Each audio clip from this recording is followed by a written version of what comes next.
Dear President of the Croatian Parliament, dear President of the European Affairs Committee of the Croatian Parliament, dear representatives of national parliaments of the member states, representatives of the European Parliament, ladies and gentlemen, Madam Vice President of the Commission, I'm really pleased to welcome you here at the National University Library in Zagreb, which is the main venue of all the events of the Croatian presidency, which will be taking place in Croatia, but not only as a Croatian Prime Minister, but also as a former member of the Croatian Parliament, former member of the European Parliament, and someone who is fully aware of the importance that COSAC and its activities over the past 30 years have contributed to the various EU policies, I would say, very thorough examination of the principles of proportionality, subsidiarity, which were the main elements of the check and the input that comes to the European level from the level of the national parliaments.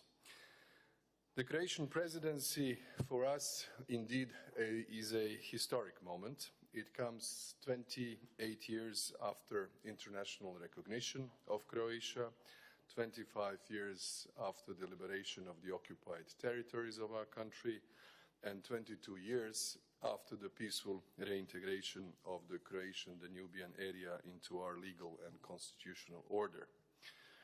After the war, Croatia undertook thorough reforms during its accession process, rebuilt its economy, and we finally joined, as you know, the European Union in 2013. For Croatia, the European Union is both an unprecedented peace project and a union that draws strength from common values and solidarity. It is the world's largest trade bloc and a leading international actor. Now, 7 years into membership, we are really pleased to be at the helm of the presidency of the Council and provide our own contribution and impulse at the outset of the new institutional and the legislative cycle of the Union. During the last 2 weeks, Croatia had the opportunity to present our priorities at the European level and also at the levels of the College of the European Commission, where exactly in this room we had a meeting now 10 days ago, and I think it was a very fruitful exchange of views, understanding the operational priorities of the Commission of Ursula von der Leyen. We also hosted the President of the European Council, Charles Michel, and I have personally seen both leaders of France and Germany in the last 2 weeks in order to see a wider context of the activities where we can be supportive and initiate activities that may go through in the following 6 months. Our vision of priorities, as you are probably acquainted, encompasses 4 pillars, which show how Croatian citizens see the benefits of the Union. And they are all enshrined in the motto of our presidency, which is a strong Europe in the world of challenges. These pillars are Europe that develops, Europe that connects, Europe that protects, and an influential Europe. In parallel, there are 4 overarching priorities we will deal with during our presidency. And these are certainly the multi-annual financial framework, the enlargement dossier, which we want to put on the table of the EU institutions, the Conference on the Future of Europe, and our new relations with the United Kingdom. Regarding the first pillar, which is Europe that develops, our priority is to ensure a balanced and sustainable and inclusive development of the Union, which takes into account the specificities and the needs of all member states and their regions. This requires further development of policies that create better working and living conditions for all, especially for the young, and to address the pressing issue of demographic challenges with which half of the Union is faced. We will also advocate for a strong single market, for raising the competitiveness of the European Union through cohesion and convergence, enhancing digitalization, investment and innovation, and research and developing skills for the future jobs. It is important to foster sustainable growth and tackle the ever-pressing issue of climate change by taking first steps in developing the European Green Deal. We will accompany, at the level of the Council, a series of proposals which will be put forward by the Commission in the months to come. I think that together we need to work to achieve European Union climate neutrality by 2050, though taking into account the different backgrounds of our industries and different level of development of each member state. Regarding the second pillar, a Europe that connects, the growth and development of the Union depends largely on the networking of its economy and full exploitation of its infrastructural and human resources. Connectivity is one of the most important prerequisites for achieving social, economic and territorial cohesion among member states. To this end, we will promote initiatives contributing to transport, energy and digital connectivity to achieve further social and economic cohesion. We will also strive to promote other initiatives contributing to stronger connections between Union citizens through sport, culture, education, and the entire concept of what we all call people-to-people contacts. As far as the third pillar is concerned, a Europe that protects, only a safe Europe can provide a peaceful environment for its citizens. This means strengthening security internally and externally against all threats, as well as the efficient protection of the European Union's external borders. We will work on solutions for a sustainable and effective migration and asylum policies, as well as on the Union's new strategic guidelines in the areas of freedom, security and justice, based on the shared values, democracy and the rule of law. Protecting our fundamental values and principles is vital for the Union. Therefore, we will pursue a comprehensive approach to the protection and promotion of the rule of law, but also engage in the prevention of dissemination of fake news, intolerance and disinformation on digital platforms.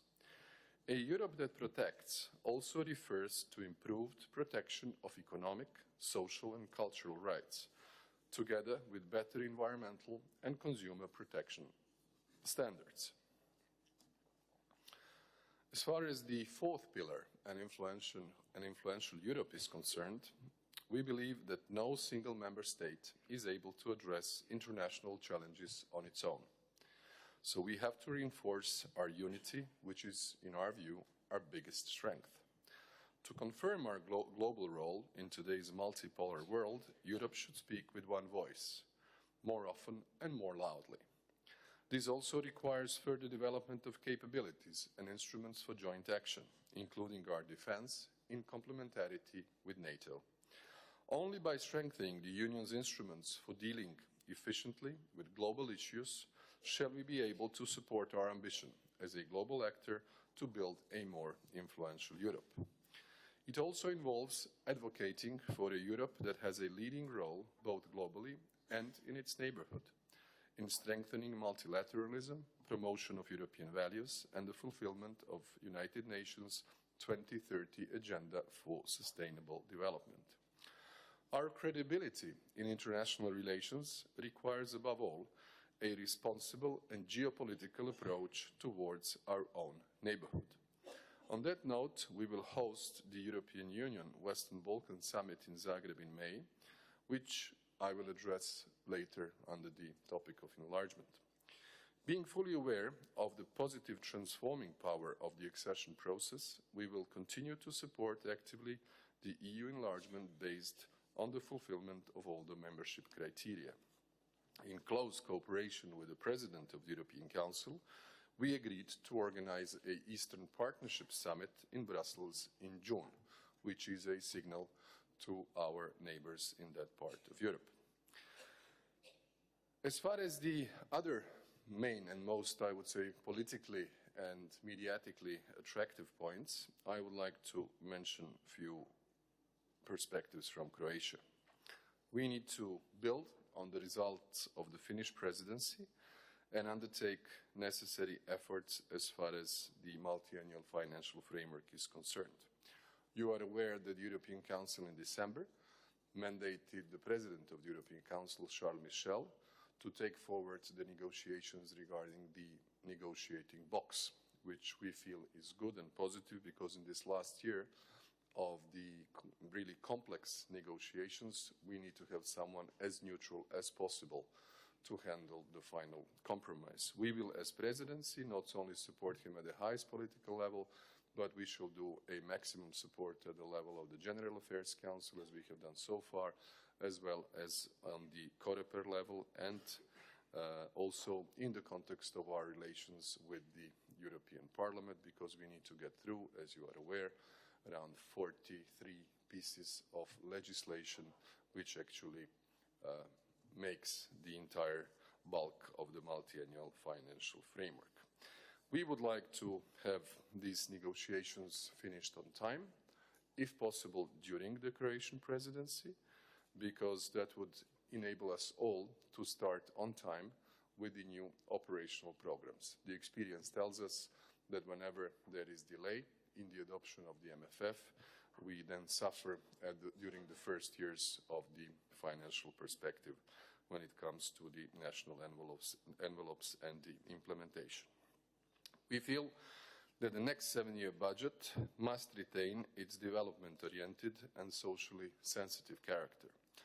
This will be best achieved not only through the financing of a treaty-based policies, which we call traditional policies, such as cohesion and agriculture, but also through ensuring resources for addressing the new challenges, especially climate, migration, digitalization, innovation, and other issues which are on the agenda and the horizon of the European Union. Therefore, the budget has to accompany the ambitions we put into the EU strategic agenda, which the Council adopted in June, as well as the program of the Commission, which was presented to the European Parliament. The completion of orderly withdrawal of United Kingdom and future relations. This is certainly an item that has been with the EU institutions almost like a saga for the last 3.5 years. We feel that the conditions are ripe to conclude, both technically and legally, everything that needs to be done by the 31st of January, whether it is at the level of the Council or the consent of the European Parliament, so that we have attained the first objective, and that was the orderly withdrawal of the United Kingdom from the Union. What we shall be working on, and we are already fully engaged, together with the Commission and other members of the Council, is the adoption of the negotiating framework for the future relations. You are aware that the transition period provides only 11 months for us and the UK to conclude the new contractual relations.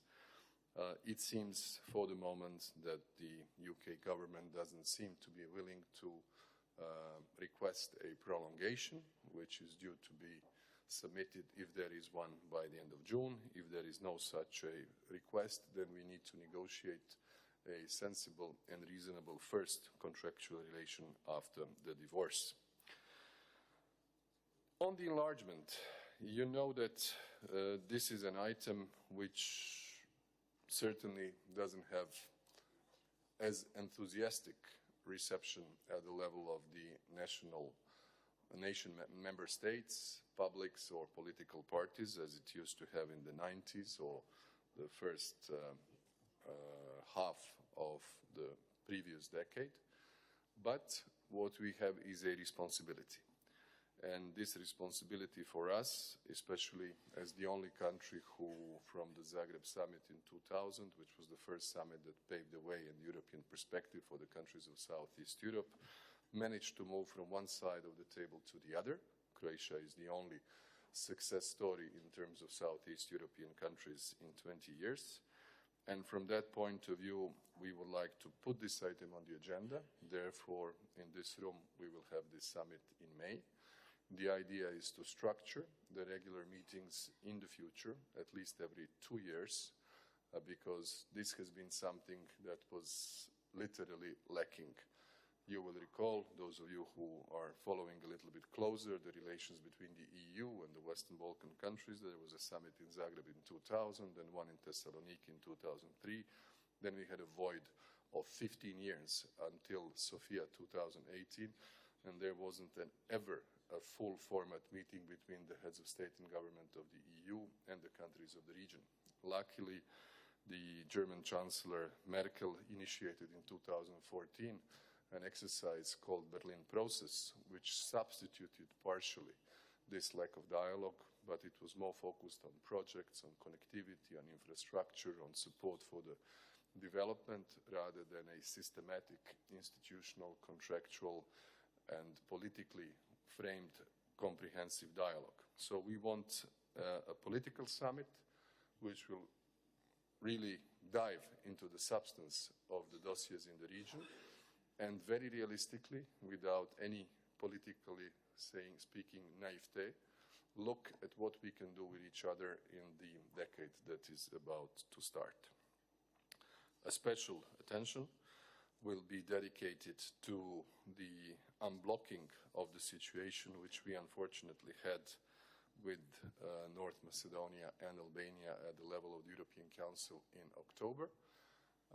My sentiment is that with the approach of the new Commission, and especially the work of the Enlargement Commissioner Varhelyi, if there is going to be a progress on the methodology of the accession negotiations, then we might expect a more forthcoming reception of that altered methodology of the accession procedure by one member state, and if there is a critical progress in these months on the side of Albania and Northern Macedonia, then we shall all work towards the deblocking of the decision regarding the opening of the IGCs, which are the intergovernmental conferences for the two countries, because we feel this is the moment to send a constructive and strategic message to the region, and this would be certainly a step we would very much appreciate.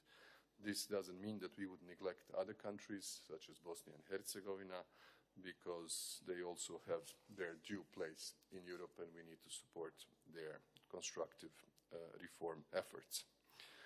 The final item, which is politically very important, and this is where I imagine there will be a lot of input coming from the national parliaments, is the Conference on the Future of Europe. I understand that both Vice President of the European Parliament and Vice President of the European Commission, Madam McGuinness and Madam Šuica, will have a special panel on this. I think we need to use this inclusive process in the next 2.5 years, really to put on table all the issues we feel are either misunderstood or neglected, or should be more emphasized in the way that Europe is working today and the way that Europe is perceived today.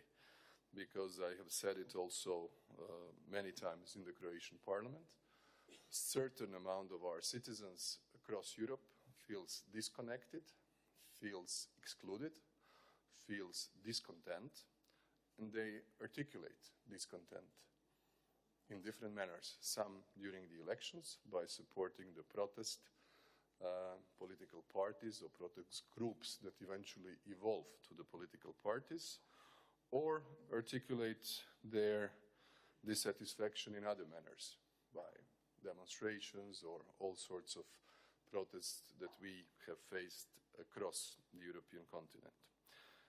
I don't think we should use the Conference on the Future of Europe to substitute the debate that goes normally within the institutions.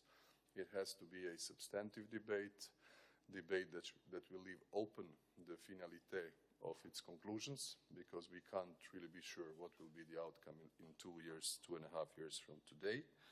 And therefore, Croatia would like to provide its own contribution also by addressing the so-called elephant in the room, which is the misunderstanding among the major political groups in Europe on what does the Spitzencandidate concept mean, because we can't walk into the 2024 European Parliament elections the way that we have walked into the 2019 European Parliament elections, creating entirely opposing expectations by different political groups and also perceptions of the different institutions.